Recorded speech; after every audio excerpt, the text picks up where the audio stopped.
Good morning, this is Praha TV Weekly News. My name is Marcela Tomčíková and I am happy to offer you the most important news in brief. Welcome! The Strahov tunnel, which is used by 10,000s of cars every day, is to undergo extensive reconstruction between 2029 and 2033. Therefore, the city is already preparing different variants of traffic management in order to avoid the complete closure of the tunnel and to minimize traffic complications. Due to the extensive reconstruction of the Barrandov Bridge, Prague's traffic is set to encounter more restrictions soon. Construction work is set to begin in the year 2029 and will last for several years. Drivers must prepare for complications that will significantly affect traffic, especially between Prague 5 and Prague 6. The consideration is that at least one lane should be allowed to remain open throughout the reconstruction process. 85,000 cars use the Strahov tunnel each day. If one tube were to close, drivers would feel the increased traffic load in other areas of Prague. The initial weeks could be quite challenging, but at the Barrandov Bridge, we observed that it ultimately wasn't a major issue.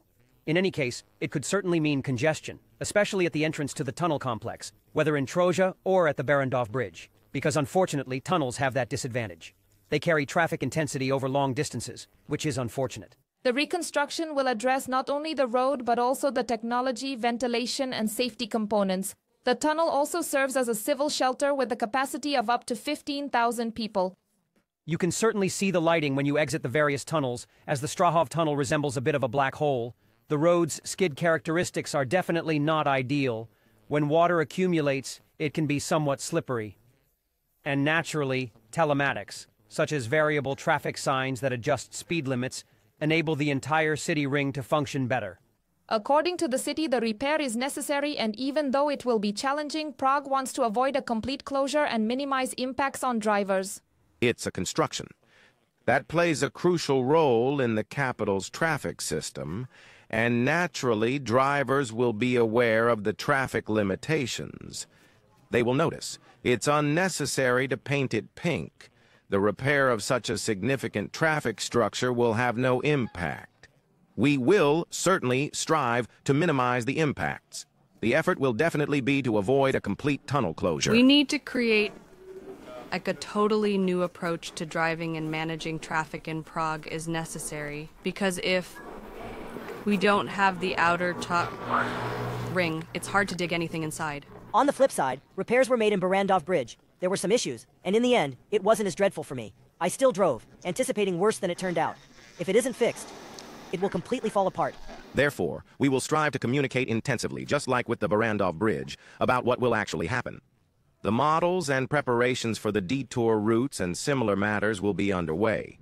Of course, we want to ensure that, just like with the Barrandov Bridge, the Strahov tunnel is never completely closed. Next year, it will be clear which operational regime the city will choose and how much transportation can be preserved after all necessary studies and models are finished. Have you already visited our kind of Eiffel Tower? If not, we have some inspiration. There are 299 steps leading up to the Petřín Lookout Tower. But once you climb them all, the view is worth it. In nice weather, you can see not only the whole of Prague, but also Říp or even the peaks of the Konoše Mountains. The Petřín Lookout Tower is a kind of small Prague Eiffel Tower. When the World Exhibition was held in Paris in 1998, the representatives of the Czech Tourist Club saw the Eiffel Tower live and wanted to have it in Prague. They managed to do so 2 years later. Since then, the Lookout Tower has served tourists, but also the Czechoslovak radio and television. It's visited annually by almost 600,000 tourists from the Czech Republic, but also from all around the world. When you set out for the Petřín Lookout Tower, whether by the currently non-operational funicular or by climbing up on foot, you will certainly notice the resemblance to its much more famous counterpart, the Eiffel Tower in Paris. This is not merely a coincidence, it is actually a smaller Prague version and copy of the French prototype. The whole story started at the World Exhibition in Paris in the year 1889. Czech representatives from the Czech Tourist Club attended it. Their enthusiasm for the Eiffel Tower was so great that on the return train journey, they began to think about how they could create a similar tower in Prague. And they made that dream come true, and even in record time. In the year, the actual construction of the Petrin Lookout Tower began, and a few months later, it was ceremoniously opened. Compared to the French original, it is proportionally 1:5 in height. Interestingly, the tip of the Petrin Lookout Tower is approximately at the same altitude as the Eiffel Tower. To enjoy the beautiful views, we must conquer a total of 299 steps. However, those who are not fans of stairs need not despair. Inside this bus, there is an elevator that will transport us to both platforms above. It was indeed a fact. With good weather and a bit of luck, you can see the sea or even the Krkonoš Mountains from Petrin's peak. The Petrin Lookout is one of the most famous in the Czech Republic. It is tall and enigmatic. This was stated incorrectly, as it was remeasured in the year it was built due to various factors. The lookout was not always in a prime location. It even turned into a thorn in his side. During the occupation, Adolf Hitler, the Führer, wanted to tear it down. Supposedly it spoiled his view from the castle. In the end, it did not happen due to the events of 1942 and the subsequent developments in the Protectorate. At first it was used in the early days of radio and subsequently for television. Specifically, in 1919, the first transmission of spoken word and music was made, specifically from a military radio station. Since 1953, the first television transmitter was placed here, linking it to the beginnings of Czech-Slovak television and broadcasting. The Petrin Lookout Tower quickly became a popular tourist destination, not only for locals, but also for visitors from the Czech Republic, Europe, and around the world. Just last year, it was visited by around 578,000 tourists. Prague is planning a bypass that will connect Satelice and Kbely. The councillors have already approved a public tender for the project documentation. The city will cost more than 35 million crowns, excluding VAT. The total cost is estimated at 600 million. Construction should begin in 2029. Prague's city administration is planning to build bypasses linking Satelice and Kbely. The goal is to relieve congested roads and divert transit traffic away from residential areas. This is a crucial communication route moving forward, as it will effectively channel transit traffic towards the BLA satellite zones. Undoubtedly, this will ease the situation for residents in these districts who are currently affected by excessive vehicle traffic. At this moment, Satelice serves as a feeder road to the Vysočany radial, and the situation is worsening, not improving, especially as development continues in the surrounding areas. Satelice connects to Vysočany, and the situation is getting worse. Traffic reroutes through Satelice when there are issues. The planned bypass road is expected to measure approximately 2 kilometers, and it will include a tunnel near the military airport. Once the contractor is selected, they will begin designing the documentation and securing the so-called engineering permits. This engineering process is about securing all state permits required for the road construction. We anticipate that this process will take approximately 4 years, which means construction might start in 2029. It will be done in 3 years. The main benefit is to divert traffic from the populated center and actually redirect it away from residential areas. Construction must also synchronize with other upcoming projects like railway upgrades and new developments. According to the locals, coordination will be a vital element for the next steps in the process. The communication is crucial for 2 junctions, one in the satellite towns and another in Kbely, where daily traffic congestion occurs because there aren't enough lanes, situated amidst the built-up area. It is quite bothersome for the residents living nearby. As traffic is directed elsewhere to somewhat larger new junctions, it will greatly ease the burden on local traffic.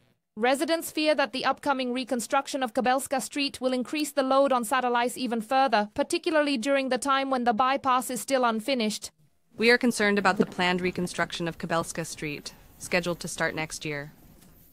This will result in traffic being funneled into a single lane for both exiting and entering Prague. Currently, Novopadska is directed along Kbelska, which is perpetually congested with trucks, and during the reconstruction of Kbelska, the trucks will be stationed here in the direction of Liberec, while all personal vehicles will subsequently seek narrower transport routes via the satellite area.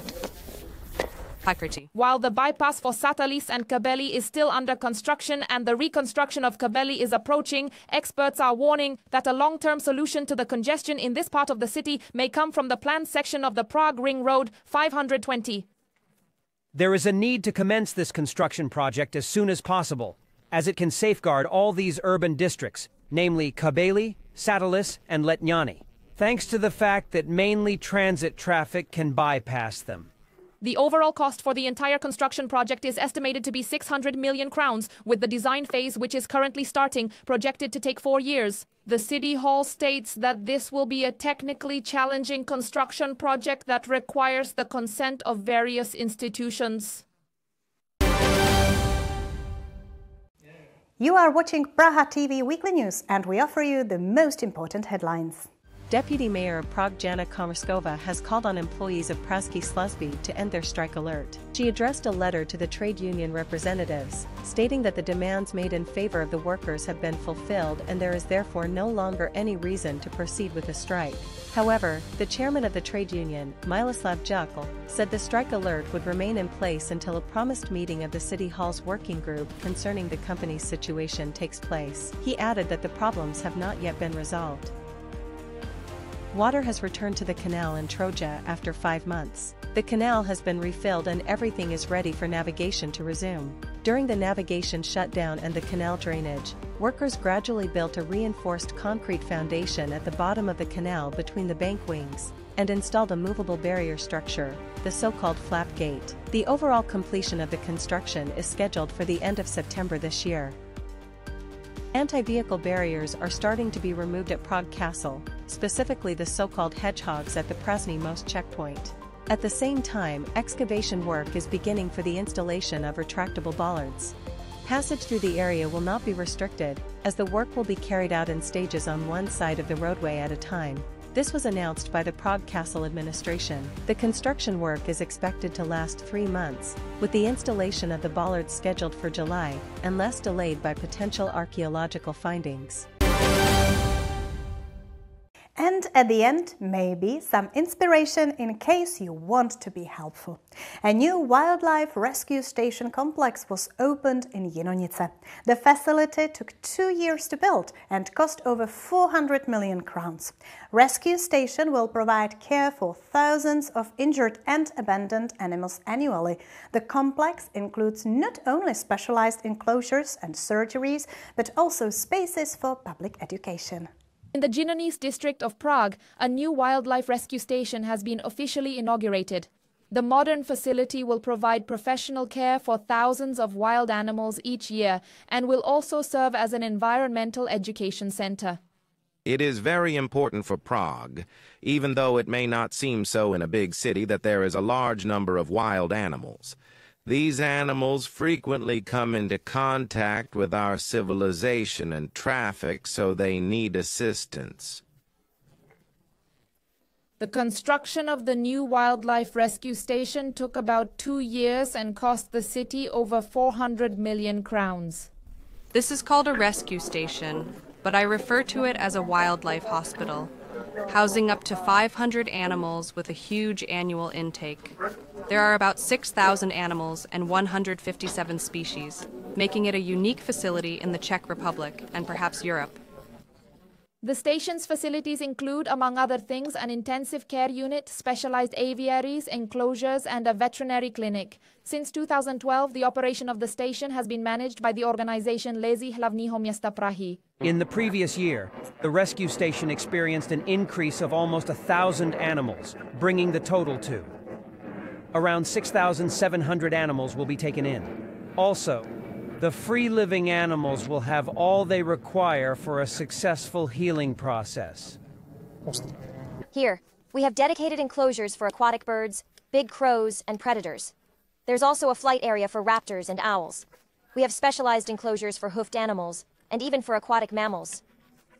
Members of the public can bring injured or found wildlife to the station, but it's advised to call first and discuss the situation with experts. Because if it's a young hare, it might turn out that the animal doesn't need to be taken to the rescue station at all to take it in, and that basically it might just need The new area will benefit not just the animals, but also the public. They are planning educational programs for schools, summer camps, and lectures for everyone. Symbolically, the first creature to be released back into nature from the new station was a kestrel. That is all for today. We are pleased that you are watching us. Praha TV is here for you. Stay tuned, take care, and see you next week.